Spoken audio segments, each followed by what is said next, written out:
Hi, this is Tim of the 1916 Company. Welcome and thanks for logging on. If you love this watch, email us Team Mosso at the1916company.com for purchase, pricing, and availability questions concerning this watch.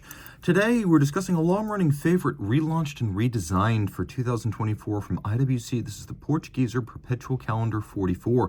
It is reference 5037-02, and it's composed of a 5N red gold, not pink, not rose, red gold that IWC calls armor gold, saying that because of changes to the metallic structure, it's actually harder and more wear resistant.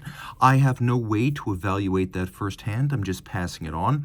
What I can tell you is that it is verifiably a very red 5N type of gold. So think Panerai Oro Rosso, Rolex Everose, Omega Sedna Gold, Hublot King Gold, that color, Vacheron 5N, just like that.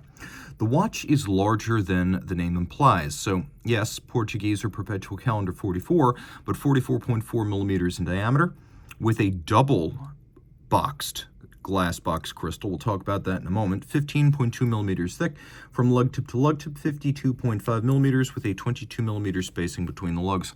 It's a big boy. Most of the 7-day Portugieser Perpetual Calendars traditionally have been quite large. And as you can see on my wrist, that is the way it looks. That is the way it wears. I'm going to move out as far as I can because truth be told, it doesn't look outlandish on my wrist, but it is pushing to the limit of what's possible. And I would say, realistically, if you want to be absolutely safe, go a little bit larger than my wrist. So 17 centimeters circumference and up. This is 16. 17 is perfectly safe. You can see that although it is fairly thick, it's also dramatically sloped in profile, so it should fit under a cuff. And then here's your down the barrel shot where you can really see that I have no margin for error here and over the top. The strap is nice, as are most IWC OEM straps made by Italian leather specialist Santoni. Signal orange calfskin on the bottom, large symmetrical rectangular scale alligator leather, the finest cut of the animal. On the top, gloss black. You could see a cut edge, sheer cut and lacquered for refinement. A little bit of bolstering or stuffing close to the lugs, and then a monotone stitch. Brand new IWC factory strap with a matching IWC clasp, a combination of satination, media blast, and polish.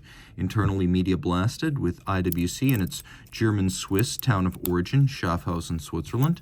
Taking a look at the profile, very similar to most Portugiesers since the first in 1939. Blended integrated lugs. The Portugieser and the Patek reference 96, despite being hugely different in size, are very similar in styling themes, and they hail from the same era and same philosophy. On both the original 96 and the Portugiesers, you have leaf-style hands, vertically arrayed Arabic numerals, lugs blended into the case band, small seconds, and many of those items carry over here, but this is a thoroughly revised aesthetic. The 5037, as you see it right here, has the most minimal bezel ever placed on a Portugieser Perpetual Calendar. So you can see from the top looking down, it's almost invisible. It's like a red gold halo. Then we have this double boxed sapphire, and what that means is that there's two different cambers. So you can see that inflection point where it flattens out at the top. A very fascinating vaulted and almost plexi-like effect. As you can see, there's lovely off-axis distortion. These huge glass box style sapphire crystals becoming very popular in the watch industry. I'm kind of wondering if this type of crystal isn't the watch industry's next green dial. Taking a look at this dial, though it's not green, but it is hand rubbed and heat cured.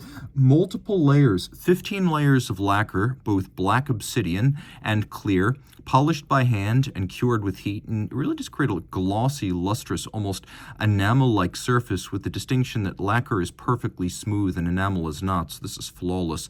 Beautifully balanced. You can see that the dial has near cruciform symmetry, so you could split it down the center or top to bottom, and it's basically a mirror image. We have the chemin de fer, or the railroad track outboard for the minutes, with individual indices, rose gold plated hands, indices, and numerals with leaf-style hands at center.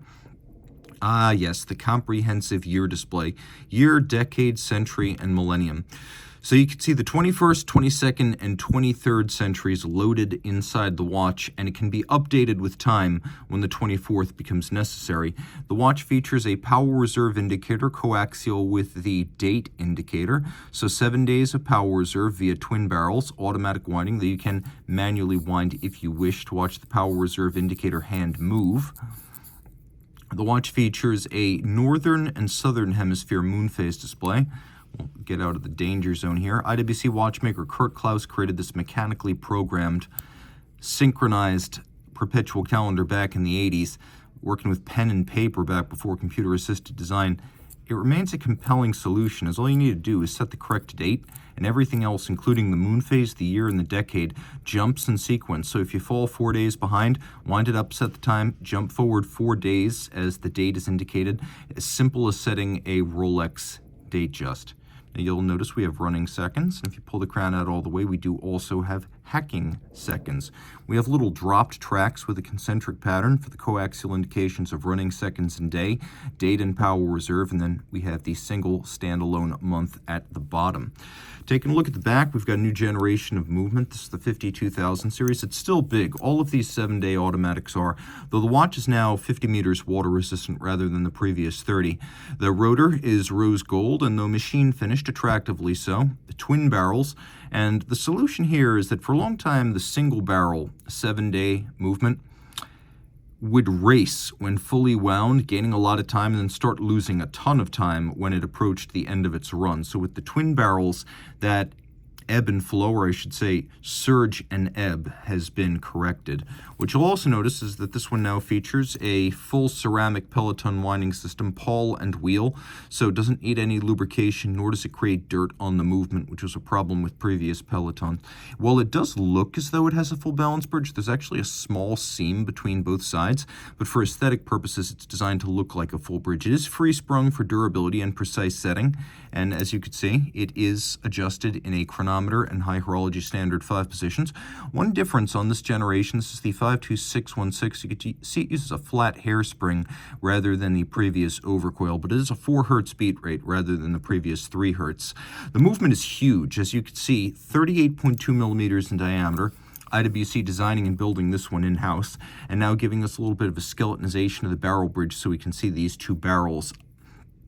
The finish is neat, attractive, but mechanically applied. My favorite features being the blued screws, which are quite handsome and fetching. And again, it is a 7-day power reserve, or 168 hours. Power reserve, indicator, perpetual calendar, quick set, stop seconds, 54 joules, and all of it with a new aesthetic on the dial side for 2024 and beyond. So reach out to Team Mosso at the 1916company.com for purchase and pricing details.